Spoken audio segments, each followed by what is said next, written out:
بسم اللہ الرحمن الرحیم۔ السلام علیکم ورحمۃ اللہ وبرکاتہ۔ پیارے بچوں،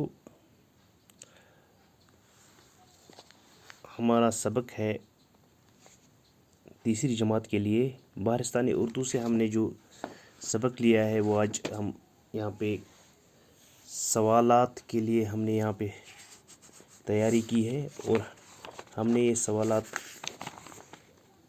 ایک لیسن یعنی حضرت محمد صلی اللہ علیہ وسلم سے لیا ہے۔ تو جیسا کہ آپ کو معلوم ہے پیارے بچوں، ہم نے جو پچھلی 2 ویڈیوز میں بات کی تھی حضرت محمد صلی اللہ علیہ وسلم کی حالات زندگی پہ، اور اس کے بعد ہم نے یہ سوالات بھی کیے۔ تو آج ہم یہ خالی جگہیں جو ہے ہم پر کریں گے، اور مجھے امید ہے کہ آپ اپنی بک نکالو گے۔ آپ اپنی بک نکالو اور صفحہ نمبر 20 نکالو۔ آپ 20 صفحہ نمبر نکال کر آپ یہاں دیکھیے، یہاں پہ لکھا ہے جملے بنائیے۔ تو پیارے بچوں، آپ پہلے سمجھنے کی کوشش کرو، آپ پہلے سمجھ جاؤ کہ کس طریقے سے جملے بناتے ہیں، اور اس کے بعد آپ اپنی نوٹ کاپی، سوال کاپی پہ آرام سے صاف و شفاف طریقے سے آپ اس کو لکھو گے۔ لیکن اس سے لکھنے سے پہلے ہمیں سمجھنا ضروری ہے، جیسے کہ ہم نے کچھ سوالات کل کیے، انہی سوالات کو مد نظر رکھتے ہوئے یا اس لیسن کو مد نظر رکھتے ہوئے یہاں پہ ہم سے جو کچھ خالی جگہ پوچھے گئے ہیں یا یہ جملے بنانے ہیں، اسی حساب سے ہمیں بنانے ہیں۔ تو مجھے امید ہے کہ آپ بالکل تیار ہوں گے یہ جملے بنانے کے لیے بھی، اور یہ کالم جو یہاں پہ ہے، یہ جو کالم الف کالم بے جو ہے، ان کا ہم جوڑ دیں گے۔ اب ان میں سے بھی آپ کو کوئی ہچکچاہٹ نہیں ہوگی، اور آخر پہ یہ خالی جگہیں جو بھی ہم آرام سے کریں گے۔ تو آپ نے کتاب نکالی ہوگی، صفحہ نمبر 20 آپ نے نکالی ہوگی، جی ہاں، یہاں پہ لکھا ہے جملے بنائیے۔ تو ان کو ہمیں جوڑنا ہے، جملے بنانا ہے۔ جیسے کہ یہاں پہ صادق کے معنی ہے، ہر ایک کالم میں لکھنا ہے معنی ہے، معنی ہے، معنی ہے۔ تو صادق کے معنی ہے سچا، بالکل یہ اس کے ساتھ ہم نے جوڑا ہے۔ صادق کے معنی کیا ہے؟ سچا۔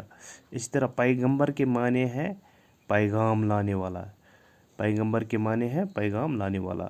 تو اسی طریقے سے کفالت کے معنی ہے ذمہ داری، جیسے کہ ہم نے پچھلے سبق میں پڑھا کہ جب حضرت محمد صلی اللہ علیہ وسلم کا دادا بھی پہلے، ان کا والد بھی اس دنیا سے چلے گئی، اور اس کے بعد اس کی والدہ بھی چلی گئی، اور اس کے بعد دادا بھی چلی گئی، اور اس کے بعد اس کی کفالت کس نے کی؟ کفالت یعنی ذمہ داری اس کی چچا ابو طالب نے کی۔ یہاں دودھ پلانے کی کفالت کس نے ذمہ داری وہ لی؟ دائی حلیمہ نے، حلیمہ سیدہ نے۔ تو کفالت کے معنی ہے ذمہ داری۔ اسی طرح امین کے معنی ہے ایماندار، جیسے کہ آپ نے پڑھا کہ حضرت محمد صلی اللہ علیہ وسلم کو صادق بھی کہا جاتا تھا، امین بھی کہا جاتا تھا، اور ان کے اچھے اخلاق تھے، انہی کی وجہ سے ان کو کہا جاتا تھا۔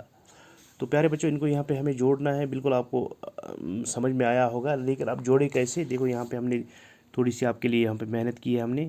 صادق کے معنی ہے سچا، پیغمبر کے معنی ہے پیغام لانے والا، کفالت کے معنی ہے ذمہ داری، امین کے معنی ہے ایماندار۔ تو اسی طریقے سے ہمیں یہ لکھنا ہے اپنی کاپی پہ اس طریقے سے۔ تو آگے بڑھتے ہیں۔ پھر یہاں پہ الف کے ہر جملے کا دوسرا حصہ بے میں تلاش کر کے جملے مکمل کیجیے۔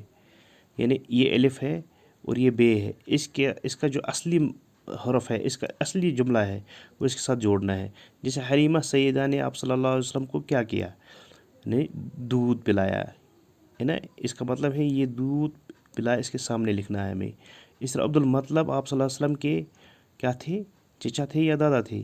بالکل صحیح، آپ نے صحیح میرے خیال میں جواب دیا ہوگا، دادا تھے۔ جیسے کہ ہم نے بار بار میں کہہ رہا تھا کہ یہ کچھ باتیں ہمیں یاد رکھنی ہے۔ اسی طرح بی بی آمنہ آپ صلی اللہ علیہ وسلم کی کیا تھی؟ والدہ تھی، شاباش، والدہ تھی۔ تو اسی طریقے سے ابو طالب آپ صلی اللہ علیہ وسلم کے کیا لگتے تھے؟ چچا لگتے تھے۔ تو